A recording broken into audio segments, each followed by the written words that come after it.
লক্ষাধিক মানুষের উপর গবেষণা করে দেখা গেছে যে দিনে 85 গ্রাম রেড মিট বা লাল রঙের মাংস অর্থাৎ গরু খাসির মাংস ইত্যাদি খাওয়ার সাথে হৃদরোগে মারা যাওয়ার ঝুঁকি 18% বেশি আর ক্যান্সারের মৃত্যুর ঝুঁকি 10% বেশি।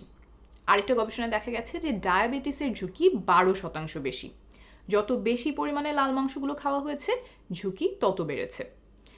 এখন আপনার শুনে মনে হতে পারে এটা তো তাহলে খুবই ক্ষতিকর একটা খাবার, কখনোই খাওয়া উচিত না। তবে এখানে একটা কিন্তু আছে। যেই গবেষণাগুলো থেকে আমরা লাল মাংস খাওয়ার ক্ষতির কথা জেনেছি সেগুলো নিশ্চিত করে বলে না যে গরু খাসি খাওয়ার কারণেই সেই মানুষগুলোর মাঝে বেশি পরিমাণে হৃদরোগ, ডায়াবেটিস বা ক্যান্সার হয়েছে। অন্য কারণেও এমন হয়ে থাকতে পারে। অর্থাৎ খুব শক্ত প্রমাণ এখনও গবেষণা থেকে আসেনি।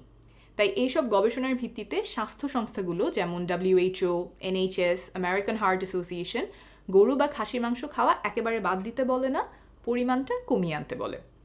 তাহলে কতটুকু গরুর মাংস খাওয়া যাবে?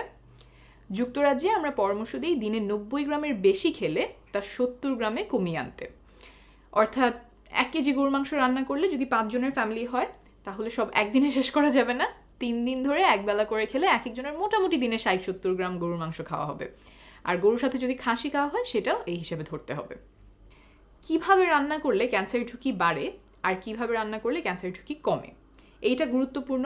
কারণ গবেষণায় দেখা গেছে যে মাংস যেভাবে রান্না করা হয় তার সাথে ডায়াবেটিস এবং ক্যান্সারের ঝুঁকির একটা সম্পর্ক থাকতে পারে। মাংস যখন আগুনে পোড়ানো হয় বা খুব বেশি তাপে রান্না করা হয়, যেমন বারবিকিউ করা বা কড়াইতে খুব উচ্চ তাপে ভাজা, এতে ক্যান্সার তৈরি করে এমন কেমিক্যাল বেশি উৎপাদন হয়। এভাবে রান্না করার সাথে ডায়াবেটিসের ঝুঁকি বাড়ারও সম্পর্ক পাওয়া গেছে। অর্থাৎ আগুনে পুড়িয়ে রান্না করা বা খুব উচ্চ তাপে রান্না করার চেয়ে অল্প আঁচে মাংস রান্না করা শ্রেয় বলে গবেষণা ইঙ্গিত দিচ্ছে। যেমন অল্প আঁচে অনেকক্ষণ ধরে রান্না করলে মাংস খুলে খুলে আসে, সেটা স্বাস্থ্যের জন্য সম্ভবত বেশি ভালো। তাহলে এতগুলো গবেষণা এত কথা বলে আমি এগুলো আমলে নিয়ে কি করি? গরুর মাংস খেতে আমার খুব ভালো লাগে। গবেষণায় যতটুকু প্রমাণ পাওয়া গেছে সেগুলো বিবেচনা করে আমি গরুর মাংস খাওয়া বাদ দেইনি, তবে পরিমাণটা কম খাই। মাসে একবার হয়তো বাসায় রান্না করি, স্পেশাল ওকেশনে খাওয়া হয়, আজকে একটা বিশেষ উপলক্ষে খাওয়া হয়েছে। আবার হয়তো দেখা যায় টানা কয়েক মাস গরুর মাংস খাচ্ছি না, দাওয়াতে গেলাম বা বন্ধুদের সাথে দেখা হলো তখন খেলাম। তবে এক ধরনের মাংস আমি একেবারেই না খাওয়ার চেষ্টা করি। গবেষণা থেকে মোটামুটি নিশ্চিত এই ধরনের মাংস ক্যান্সারের সৃষ্টি করে। সেটা হলো প্রসেসড মিট, যেমন বিফ সালামি, বিফ পেপারোনি, বিফ সসেজ। দেশের বাইরে এগুলো বেশি পাওয়া যায়, তবে দেশেও এখন বিভিন্ন দোকানে বিক্রি হয়।